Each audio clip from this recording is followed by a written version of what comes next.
ડ્યુટીના ઘટાડાનો સરકારે નિર્ણય લેતા સુરતના સમાજ સેવકે નિવેદન આપ્યું છે। રજિસ્ટર કોઓપરેટિંગ હાઉસિંગ સોસાયટી અને નોન ટ્રેડિંગ કોર્પોરેશનના સભાસદો પર સરકારે જુદા જુદા પરિપત્ર કાઢી સ્ટેમ્પ ડ્યુટી વસૂલ કરવાની કામગીરી શરૂ કરી હતી। આ વસૂલાત કુદરતી ન્યાયના સિદ્ધાંતની વિરુદ્ધ હતી। તેને મુદ્દતનો પણ બાદ નડતો હતો અને ભરવાની રકમની ગણતરી અંગે અને જંત્રી અંગે સરકાર તરફથી સ્પષ્ટતા ન હતી। તેથી નાયબ કલેક્ટરે સ્ટેમ્પ ડ્યુટી તરફથી જુલ્મી અને અવાસ્તવિક વસૂલાત કરવામાં આવતી હતી। તે અંગે તારીખ 10/6/2025ના રોજ કલેક્ટરને દીપક આફ્રિકાવાલાએ લેખિતમાં 13 મુદ્દાની રજૂઆત કરી અને ત્યાર પછી સરકાર તરફથી જાહેરાત કરવામાં આવી કે 3 ગણી પેનલ્ટી સાથે સ્ટેમ્પ ડ્યુટી વસૂલ લેવામાં આવશે। આ નિર્ણય સરકારનો ખૂબ જ જુલ્મી અને અન્યાય હતો। તેની સામે તારીખ 16/6/2025ના રોજ દીપક આફ્રિકાવાળાએ 5 મુદ્દાની મુખ્યમંત્રી અને મહેસૂલ મંત્રીને પણ રજૂઆત કરી હતી અને આ રજૂઆતના અનુસંધાનમાં 3 ગણી પેનલ્ટી લેવાનો નિર્ણય પાછો ખેંચી લેવાની જાહેરાત ગુજરાત સરકારમાં મુખ્યમંત્રીએ કરી છે, જેનો સૌ કોઈએ આદર વ્યક્ત કર્યો છે।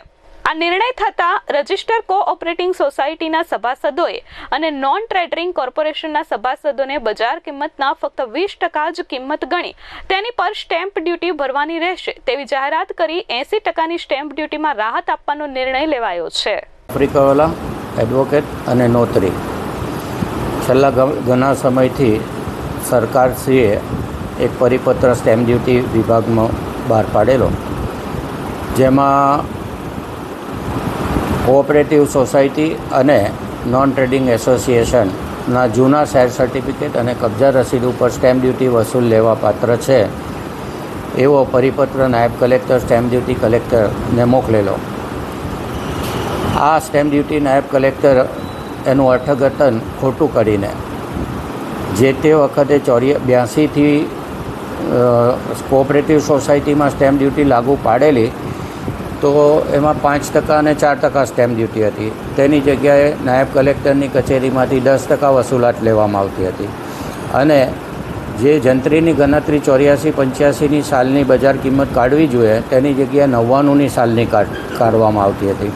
એટલે જમીનની બજાર કિંમત 84-85માં 35,000 થતી હતી, તેની જગ્યાએ 99માં 35 લાખ બતાવે એની ઉપર સ્ટેમ્પ ડ્યુટી વસૂલ કરવામાં આવતી હતી અને આ બાબતમાં ગેરરીતિ અને ભ્રષ્ટાચાર થતો હતો। તે અંગે કલેક્ટરશ્રીને તારીખ 10/6/2006ના રોજ રજૂઆત કરેલી। ત્યાર પછી ગુજરાત સરકારશ્રીએ 3 ગણી પેનલ્ટીવાળો નવો નિયમ લાગુ પાડેલો, તો એનો આપણે વિરોધ કરેલો અને એ વિરોધની રજૂઆત પણ કલેક્ટરશ્રી, મુખ્યમંત્રીશ્રી અને મહેસૂલ મંત્રીશ્રીને કરેલી અને પહેલી વખત 11 મુદ્દા રજૂ કરેલા, બીજી વખત 8 મુદ્દા રજૂ કરેલા કે આના ઉપર વિચાર કરવો જોઈએ। તો તેમાંથી જે 3 ગણી પેનલ્ટીવાળો નિર્ણય સરકારે પાછો ખેંચી લીધો છે, કારણ કે એ ગેરબંધારણીય હતો અને લોકોને હેરાનગતિ કરનારો હતો અને જે જંત્રી 99ની ગણવામાં આવતી હતી 84ના સ્ટેમને, તો એ પણ સરકારે સ્વીકારી લીધું છે અને જે વખતની બજાર કિંમત ઉપર જે વખતે સ્ટેમ્પ ડ્યુટી ભરવા પાત્ર હતી એમાંથી પણ 80% ડિસ્કાઉન્ટ આપ્યું છે। એટલે ફક્ત હવે 20% સ્ટેમ્પ ડ્યુટી ભરવાની સરકારે નિર્ણય લીધો છે, એ આવકારદાયક છે અને હું આવકારું છું। હજુ ઓફિશિયલ પરિપત્ર આવશે, તે અભ્યાસ કરીને બીજું જે કાંઈ રજૂઆત કરવાની હશે તે પણ કરીશું। Bureau report S24 news, Surat.